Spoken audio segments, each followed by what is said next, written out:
So I want to give you an example, and this is one of the many I could give you, but this is written by a guy named Mark in one of the biographies of Jesus. Here's the way he describes this event.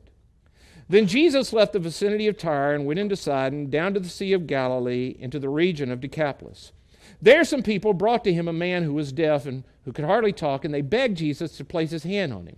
After he took him aside, away from the crowd, Jesus put his fingers into the man's ears, then he spit, touched the man's tongue. He looked up to heaven, and with a deep sigh said to him, Epaphra, which means be opened. At this the man's ears were opened. Now, you can see in this account that in all really the accounts of Jesus, and this may sound to you like a little, again, of course, Jesus served people who were in his immediate proximity. This is a man who couldn't hear, he couldn't talk very well, but he's really near Jesus, and Jesus served the people who were close to him. Now, the reason I bring that up, because it sounds again like something you should just, well, of course.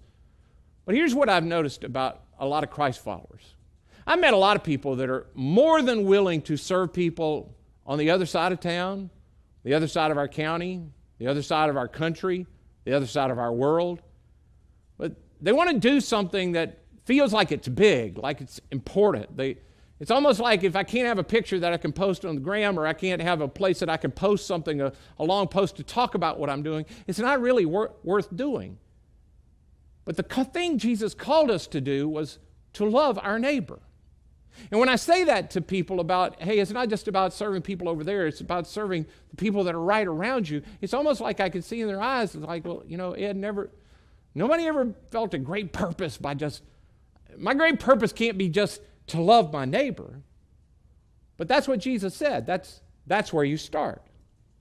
You start with the people that are near you. You start with the people who are in front of you. You start people who are in your proximity, where you work, where you play, the people that are around on your kids' ball team, where you hang out, in your neighborhood.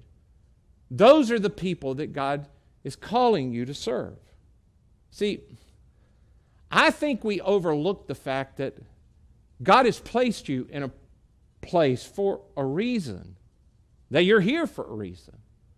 And you're thinking, no, I got transferred here by my company. Or you're thinking, no, I actually followed him here. Or no, I didn't even want to come to Coweta, but that's where she lived. Or, hey, I just moved here because it's cheaper than the north side. The traffic's not as bad.